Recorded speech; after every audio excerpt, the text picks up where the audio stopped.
Salut Adèle. Salut. Apparemment, tu as une bonne nouvelle pour les enfants. Oui, très très bonne nouvelle. Oui, pardon. Et oui, bonne nouvelle pour les enfants. Une information importante est tombée cette semaine. L'État français va payer le psy pour les enfants de 3 à 17 ans qui en auraient besoin à cause de la pandémie. Alors, moi, à cette annonce, je crois que ce que j'ai d'abord ressenti, c'est de l'effroi.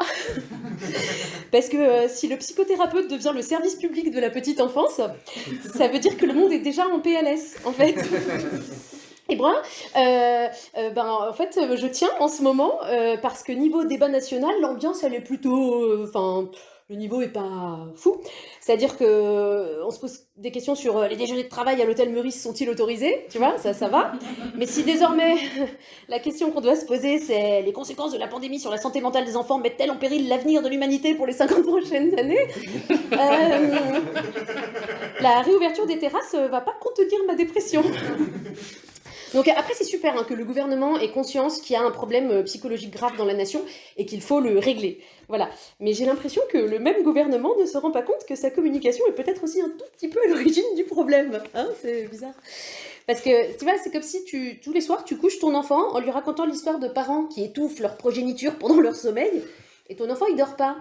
Et tu peux l'envoyer chez le psy pour insomnie. Mais tu peux aussi arrêter de le menacer et de le terroriser. T'as deux options. C'est le choix. Voilà. Alors, la pandémie n'est pas responsable de tout. Et d'ailleurs, ça soulève the question. Comment est-ce qu'on va savoir que c'est à cause de la pandémie que les enfants vont mal et qu'ils ont besoin de consulter ? Bah oui, parce que parfois, c'est juste à cause de la vie. La différence est ténue. Par exemple, tu vois, t'as 5 ans et tu vas très très mal, tu vois. Mais est-ce que c'est parce que papy est mort juste après les vacances de Noël et que tu es rongé par la culpabilité parce que petit monstre de porteur sain, c'est toi qui lui as refourgué le Covid, ou est-ce que tu vas mal parce que à Noël, papy t'a demandé de jouer avec sa bûche ? Tu vois, est-ce que ça entre dans les critères de prise en charge par l'État ? On sait pas. On sait pas. Après, moi, j'ai des réserves, de toute façon, sur l'idée d'envoyer des enfants chez le psy, parce que il me semblait pour moi que le psy, ça arrive dans ta vie après un long cheminement. En fait, il faut que pendant ton enfance, t'aies commencé à créer une forte anxiété due à une peur de l'abandon. Tu vois, je sais pas, un mercredi après-midi, ta mère t'a oublié au rayon sanitaire de Leroy Merlin. Au hasard. Bisous, maman. Anxiété renforcée à l'adolescence par l'effet combiné... de l'adolescence et de la gueule que tu as pendant l'adolescence. Voilà. Et pour aboutir vers 20-25 ans à une solide angoisse existentielle. Et c'est là seulement que tu es assez grand et assez armé pour t'éduquer sur la différence entre antidépresseurs et anxiolytiques. Voilà, c'est... Le Xanax n'est pas du Prozac, les amis. Il faut savoir. Donc je pense qu'il faut laisser aux enfants le temps d'être des enfants et de créer tranquillement leurs blessures névrotiques.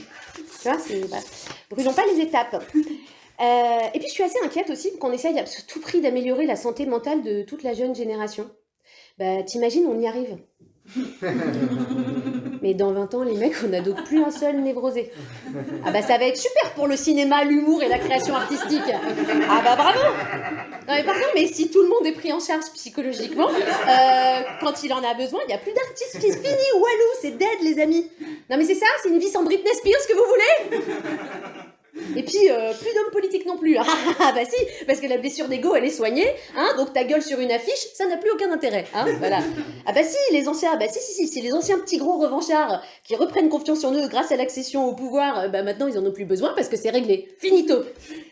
Bon, et voilà, du coup, ça supprime aussi d'un coup les animateurs de C8 et CNews, et ça décime toute la télé-réalité, quoi. Il va ressembler à quoi, le monde de demain, sérieux ? Vous êtes des inconscients, quoi.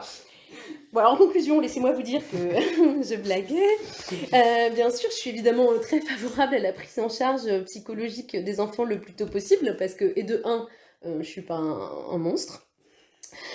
Et de deux, les enfants sont notre avenir. Mais de toute façon, avec 15 millions de mineurs en France et seulement 75 000 psychologues,